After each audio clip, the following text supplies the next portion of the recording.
네, 안녕하세요. 이 영상은 3반부터 9반까지 학생들이 들으면 되는데요. 다 제가 들어가는 반이에요. 근데 제가 수업을 이거를 학생들이 왔을 때 했어야 되는데 진도가 조금 느려서 못했어요. 그래서 영상으로 대체하려고 해요. 금방 끝나는 거니까 편하게 들으면 돼요.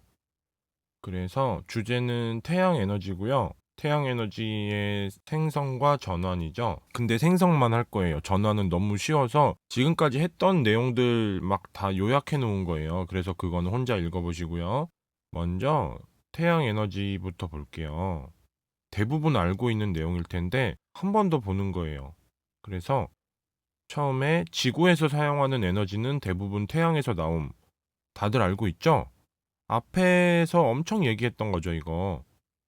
근데 태양에서 오는 게 아닌 것도 있었죠? 대표적으로 지구 내부 에너지라든가 아니면 지구에 있는 물질들을 갖고 뭐 핵 발전을 한다든가 이런 것들이 있었죠. 그렇죠? 네, 그런 거는 지구 자체적으로 해결하는 에너지인데 대부분은 태양에서 오죠. 네, 태양이 굉장히 중요한 에너지원이죠. 네, 다음 볼게요. 태양은 주로 이거랑 이걸로 이루어져 있어요. 이거 뭐죠? 이거 제일 첫 단원에서 했었어요. 우주에 탄생할 때. 먼저 첫 번째 거는 수소고요. 그 다음 거는 이 원소는 이름부터 태양이랑 아주 밀접한 관련이 있어요. 헬륨이죠, 헬륨. 네, 헬륨이 이름이 그 그리스어에 헬리오스라고 있어요. 그리스 신화의 태양신 이름이죠. 거기서 온 거예요. 이름부터 벌써 태양 아주 밀접한 관련이 있어요. 알겠죠? 네, 참고로 또 갑자기 떠오른 건데 그 게르마늄이라는 원소가 있어요. 근데 교육 과정이 바뀌면서 전부 다 교과서에는 저마늄으로 바뀌었어요. 그 영어식으로 표현한다고. 근데 헬륨이 영어로 힐리움이거든요. 근데 이건 안 바꾸고요. 심지어 저마늄도 germanium인데 뭘로 바꾼 건지 모르겠어요. 왜 바꾼 건지 좀 화가 나요. 네, TMI였고요. 네, 다음 볼게요. 네, 이거 기억하실지 모르겠는데 수소 핵융합 반응 기억나세요? 이것도 제일 첫 단원에서 했던 거죠? 이게 어디서 일어난다 그랬었죠? 네, 태양의 핵에서 일어나요. 그 중심부에 있는 핵이죠. 거기서 일어나고 이걸로 인해서 에너지가 생기겠죠. 그쵸? 네, 이게 다시 나왔어요. 왜 했던 거 또 하냐고요? 저도 몰라요. 태양 핵의 온도는 대략 1500만 켈빈이에요. 절대 온도라고 하는데, 네, 그 우리가 많이 쓰는 섭씨 온도 있죠? 네, 셀시어스라고 하는데 그 온도랑 스케일은 똑같아요. 그게 무슨 말이냐면 그 1도 사이의 간격은 똑같다는 소리예요. 다만 그 위치가 다른 거예요. 알겠죠? 0도가 0도가 아닌 거예요. 섭씨 온도 0도는 절대 온도 273도예요. 그러면 섭씨 온도 1도는 몇 도일까요? 274도겠죠? 절대 온도로. 네. 간격이 똑같기 때문에. 섭씨 온도 말고 하나 더 있는 거 아세요, 혹시? 우리나라에선 안 쓰는데 그 미국에서 많이 써요. 이 미국에서 꼭 잘 안 쓰는 걸 다 써요. 뭐 마일이라든가 뭐 파운드라든가 남들 안 쓰는 걸 써요. 그거 심지어 과학에서 쓰는 거랑은 안 맞아요. 과학에선 뭐 킬로그램이라든가 미터라든가 이런 걸 많이 쓰는데 미국은 다 달라요. 네. 네. 아무튼 이 대충 1500만 도시라고 생각해도 크게 지장이 없어요. 거의 뭐 그게 그거죠. 1500만에서 273을 뭐 빼나 안 빼나 그게 그거겠죠. 네. 그래서 엄청난 고온 상태죠. 다음은 태양의 중심부의 온도는 1000만 켈빈 이상이에요. 대략 1360만 정도라고 하는데 그럴 때는 핵융합 반응이 일어날 수가 있어요. 알겠죠? 핵융합 반응이 일어날 조건 중에 하나가 이런 엄청난 고온이에요. 알겠죠? 아무 때나 일어나는 게 아니고요. 그래서 다들 알고 있겠지만 4개의 수소 원자핵이 융합해서 1개의 헬륨 원자핵이 돼요. 이거 그 아까도 계속 얘기했지만 우주의 탄생 배울 때 그 원소가 어떻게 생겨나느냐 그 과정에서 얘기를 했었죠. 그래서 반응식으로 쓰면 이렇게 돼요. 반응식은 우리 1학년 과정에선 중요한 게 아니에요. 그냥 참고삼아 나온 거예요. 그래서 수소 원자핵 4개가 헬륨 원자핵 하나랑 추가로 에너지까지 방출하는 거죠. 네. E라고 돼 있는 게 에너지예요. 아셨죠? 다음은 수소 핵융합 반응을 좀 더 자세히 해볼게요. 그래서 먼저 이제 애니메이션을 볼게요. 여기 이거 뭐죠? 수소 원자핵이죠? 네. 이 기호만 봐도 알 수 있겠죠? 얘네가 어떻게 되냐면 둘이 합쳐져요. 근데 하나가 회색으로 바뀌었어요. 그러면서 저 보라색이 갑자기 튀어나왔죠? 각각 뭔지 아세요, 혹시? 회색으로 바뀐 거는 중성자예요. 수소 원자핵을 혹시 다른 말로 뭐라고 하는지 아세요? 세 글자인데. 네, 양성자죠. 양성자랑 중성자랑 지금 합쳐진 상태예요. 근데 회색은 원래는 양성자였죠. 양성자가 중성자가 되려면은 정기적인 성질을 잃어야 돼요. 그쵸? 양성자는 정기적으로 플러스고 중성자는 중성이잖아요. 그 말은 양성자에서 플러스의 성질을 띠는 뭔가를 잃었다는 소리죠. 그게 바로 저 보라색이고요. 그래서 얘는 양전자라고 해요. 전자는 많이 들어봤죠? 근데 전자는 정기적으로 음성이고요. 양전자는 양성이겠죠. 이름부터 벌써 네, 양으로 시작하죠? 그 다음에 이때 에너지를 먼저 방출해요. 결합을 할 때. 아셨죠? 그리고 수소 원자핵이 하나가 더 있어요. 지금 총 몇 개가 나왔죠? 3개가 나왔어요. 그쵸? 하나는 물론 다른 걸로 바뀌었지만. 그래서 얘네들이 또 결합을 해요. 네, 이때도 에너지를 방출하고요. 이게 끝이 아니에요. 이런 똑같은 과정이 또 일어나요. 지금까지 총 수소 원자핵 몇 개 나왔죠? 6개 나왔죠? 네. 그래서 이 똑같은 상태로 돼서 지금까지 에너지 많이 방출했죠? 얘네들이 다시 합쳐져요. 이렇게. 또 에너지 방출하고요. 그럼 이게 끝이냐? 아니에요. 이게 끝이 아니고요. 한 번 더 있어요. 이 중에 수소 원자핵 2개는 떨어져 나가고요. 나머지 4개 있죠? 그 4개가 뭐뭐죠? 수소 원자핵 2개랑 중성자 2개, 즉 양성자 2개랑 중성자 2개죠. 걔네가 합쳐져요. 네, 이게 뭔지 다들 아시죠? 그래서 반응을 이제 종합해 보면 처음에 수소 원자핵이 6개가 있었어요. 그쵸?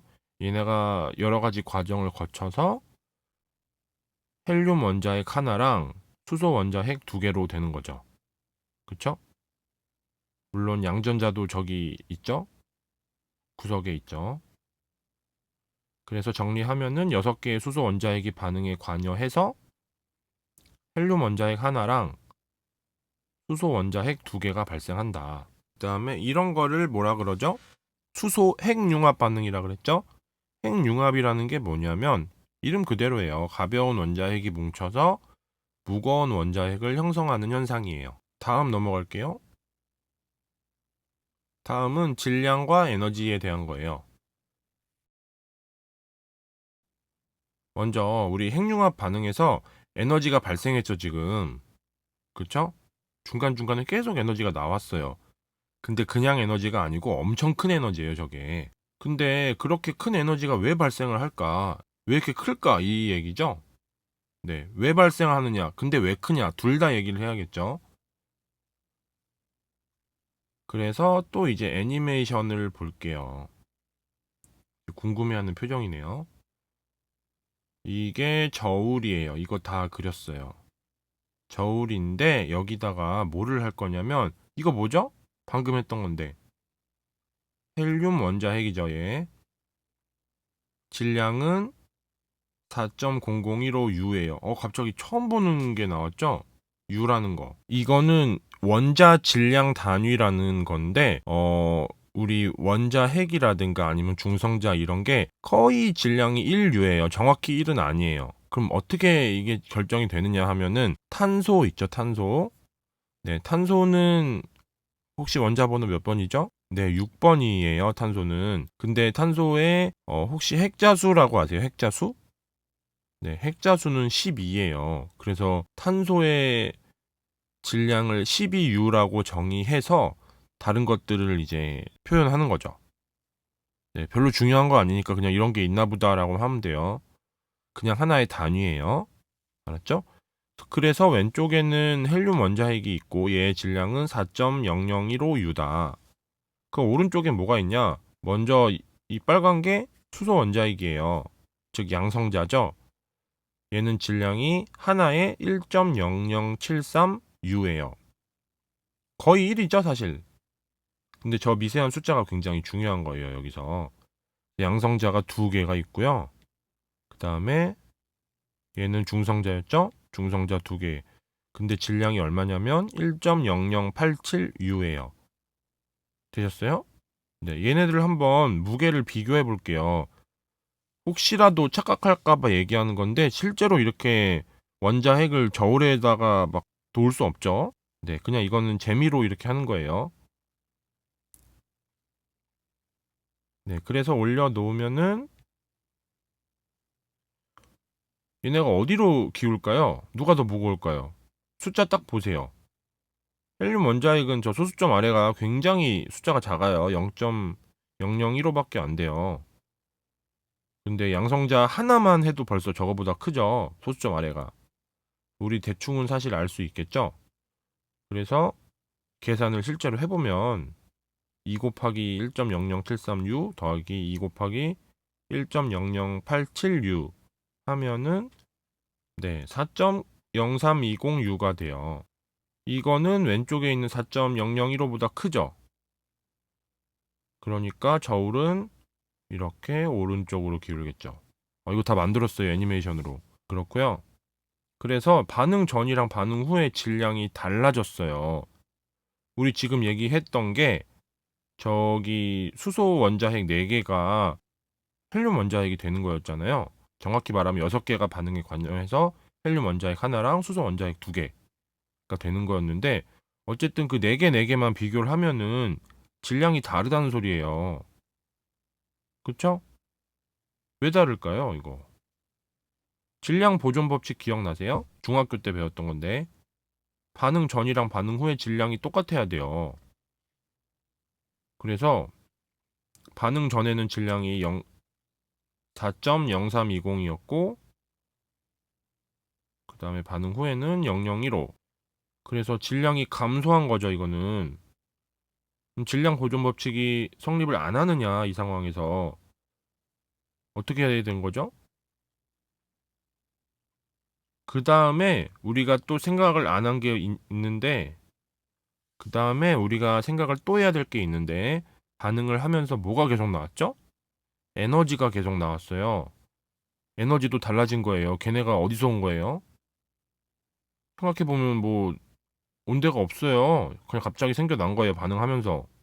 그쵸? 뭐 전기로 그걸 만든 것도 아니고 운동 에너지가 그렇게 된 것도 아니에요. 그쵸? 에너지는 증가했어요. 그러면 에너지 보존 법칙도 안 맞는 거냐라고 얘기할 수 있겠죠. 그래서 이분 다들 아시죠? 네, 이분이 얘기를 했어요. 뭐라고 얘기했냐면, 네, 먼저 질량이 감소한 만큼 에너지가 증가한 거야. 질량과 에너지는 서로 변환될 수 있는 물리량이야. 질량 보존 법칙과 에너지 보존 법칙을 하나로 합칠게. 이렇게 얘기를 하셨어요. 그래서 지금 얘기한 거를 보면은 질량은 감소했고 에너지는 증가한 거잖아요. 그 양이 똑같다는 거예요. 근데 어떻게 비교해요? 질량이랑 에너지랑 단위가 다른데. 그거는 이제 다음 챕터에서 할 거고, 질량과 에너지가 서로 변환될 수 있는 물리량이다. 이거예요. 그래서 질량 보존 법칙과 에너지 보존 법칙을 하나로 합칠 수 있는 거예요. 질량 에너지 보존 법칙이라고. 알겠죠? 네, 이거는 2학년 때 좀 더 자세하게 배워요. 사실 2학년 때도 그렇게 자세하게 배우진 않아요. 네, 대박이죠? 네, 다음은 질량 에너지 등가예요. 네, 그래서 먼저 질량 결손이라는 개념부터 볼게요. 결손이라는 단어 아시죠? 뭔가 부족한 거죠. 그래서 핵분열이나 핵융합을 할 때 감소하는 질량이 지금 봤듯이 있어요. 그거를 질량 결손이라고 하는 거예요. 아까 그 4.0320에서 4.0015였나요? 그걸 뺀 거가 이제 질량 결손이 되겠죠? 용어는 아셨죠? 그 다음에 이제 질량 에너지 등가예요. 근데 개인적으로 이 등가라는 단어를 별로 안 좋아해요. 이게 라틴어 단어를 영어로 바꿔서 영어를 다시 한자어로 바꿔서 다시 또 우리말로 바꾼 거예요. 그래서 별로 뜻에 비해서 와닿지가 않는 단어예요. 뜻은 별 볼 일 없는 거 아시죠? 이거 그냥 같다는 뜻이에요. 질량 에너지 같다 이런 뜻이에요. 그래서 같음이라고 바꿀게요. 아셨죠? 저는 이렇게 하는 걸 좋아해요. 좀 불편하게 살잖아요, 제가. 불편함을 많이 느끼죠. 네. 그래서 질량은 그 자체로서 에너지를 갖고 있다는 소리예요. 질량이 있으면 에너지도 그냥 있다는 소리예요. 그 질량 자체에. 아셨죠? 이걸 다른 말로 하면은 질량은 에너지의 다른 형태다 라는 말이에요. 아셨죠? 이게 질량 에너지 같음의 의미예요. 아까 그 아인슈타인 얘기에서 서로 변환될 수 있다 그랬죠? 왜냐면 같은 거니까. 그래서 핵반응 시 질량 결손이 m만큼 생긴다면 에너지가 나오는 게 얼만큼이냐면 E는 mc 제곱이에요. 이거 물리에서 제일 유명한 식인 거 아세요? F는 ma도 사실 유명한데 그거는 공부 열심히 안 한 사람들은 잘 몰라요. 책을 아예 안 들여다보는 사람도 있거든요. 과학이라고 하면은. 특히 물리학은. 근데 이 식은 다들 알고 있어요. 이거를 왜 하냐면 개인적인 생각인데 예전에 공부를 도와주는 기계가 있었어요. 어떻게 하는 거냐면 그 이어폰을 거기다 연결하면은 거기서 막 삐 이런 소리가 계속 나와요. 네. 개인적으로는 그게 왜 공부를 잘 되게 해주는지 모르겠는데 요즘으로 치면은 그 화이트 노이즈죠. 네. 그걸 계속 그냥 재생시켜 주는 거예요. 엄청 비쌌어요, 심지어. 막 그때 당시에 거의 20년도 넘었을 거예요. 아마 거의 근데 20만 원 넘었던 것 같아요. 아니면 뭐 10만 원대 후반 이 정도였던 것 같은데 그 제품의 이름이 이 식이었어요. MC 스퀘어라고 하는 건데 이거 막 말이 되는 건가? 네. 지금은 없을 것 같아요, 그게. 요즘에 보통 그냥 그 화이트 노이즈의 비슷한 효과를 느끼기 위해서 사람 많은 도서관에 간다거나 카페에 간다거나 하죠. 물론 올해는 이 또 코로나 때문에 못 가죠, 잘. 아무튼 그 제품의 이름이 이거였어요. 그래서 그 광고에 이 식이 나와요. 그래서 이거를 모르는 우리나라 사람이 거의 없었어요. 이는 MC 제곱은 네, 다 아는 식이었어요. F는 M인 모르는 사람 많죠. 그래서 이게 각각 어떤 걸 의미하는지 볼게요. E는 당연히 에너지겠죠. 그 다음에 M은 질량이죠. 그 다음 C가 좀 처음 보는 거죠. C는 뭐냐면 광속이에요. 빛의 속력. 이게 엄청 큰 값이에요. 그래서 3 곱하기 10의 8제곱미터/s예요. 어마어마하게 빠른 속력이죠. 근데 심지어 제곱이 돼 있어요. 그 말은 질량 결손이 아주 작은 양만큼만 생겨도 엄청 큰 에너지가 생긴다는 소리예요. 아셨죠? 아까 그 질량 결손 생각해보면 4.0320에서 4.0015를 뺀 거죠. 그럼 대충 0.03 정도 될 거예요. 0.03U가 될 거예요. U가 이제 원자핵 하나의 질량이랑 거의 똑같았으니까 거기다 0.03을 곱한 건 더 작은 거예요. 그쵸? 근데 그 질량에다가 광속의 제곱을 곱하면 에너지가 작은 게 아니겠죠. 결코 작다고 할 수 없겠죠. 네. 계산을 뭐 지금 해보진 않을 거예요. 왜냐면 1학년은 그렇게 계산을 하는 게 중요한 게 아니거든요. 여기서 말하고자 하는 건 뭐냐면 핵반응에서 엄청 큰 에너지가 발생한다는 소리예요. 아셨죠? 핵 분열이나 핵 융합 때. 그래서 더 자세한 건 2학년 때 배우는 물리학 1에서 한다. 요새 누가 물리를 안 하니? 근데 그렇게 또 거기서도 자세히 하진 않아요. 네, 다음 그 태양 에너지 전환은 그냥 혼자서 해보세요. 읽으면 될 거예요. 그 빈칸 답은 홈페이지에 올라와 있죠? 네, 거기서 확인하셔서 보면 될 거예요. 앞에 내용 거의 대부분 다 그대로예요. 바로 문제풀이로 들어갈게요. 1번 문제 볼게요. 1번 문제는 수소 원자핵 4개가 융합해서 헬륨 원자핵 1개가 되는 반응이 일어날 때 에너지가 발생하는 것을 모식적으로 나타낸 거래요. 네, 그림 먼저 볼게요. 수소 원자핵 4개가 있고요. 얘가 반응을 해서 헬륨 원자핵이 되는 거죠. 이때 에너지가 나오고요. 그래서 수소 원자핵 1개와 헬륨 원자핵의 질량은 각각 작은 m, 큰 m이래요. 이제 옳은 걸 고르면 돼요. 보기를 보면은 기억. 수소 핵융합 반응은 태양의 표면에서 일어난다. 그냥 공부를 열심히 안 했으면 태양에서 일어나는 거니까 맞는 거 같은데 표면이 아니죠? 어디였죠 아까? 핵이었죠, 핵. 중심부. 그쵸? 표면이 아니고 중심부라고 하면 되겠죠. 핵이라고 해도 되고요. 됐죠? 그 다음 이제 기억은 틀렸고요. 니은 4m은 m이다. 이거 뭘 물어보는 걸까요?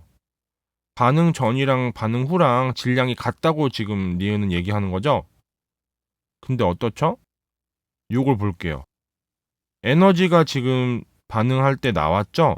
그 말은 그만큼의 뭐가 결손됐다는 거죠? 질량이 결손됐다는 소리죠. 그러니까 반응 전보다 반응 후의 질량이 줄었다는 소리예요. 그쵸? 에너지는 곧 질량 결손이에요. 그래서 이 식을 맞게 바꾸면 4m이 더 크겠죠. 즉 반응 전이 더 질량이 크겠죠. 이해되세요? 이건 틀렸죠. 다음 디귿.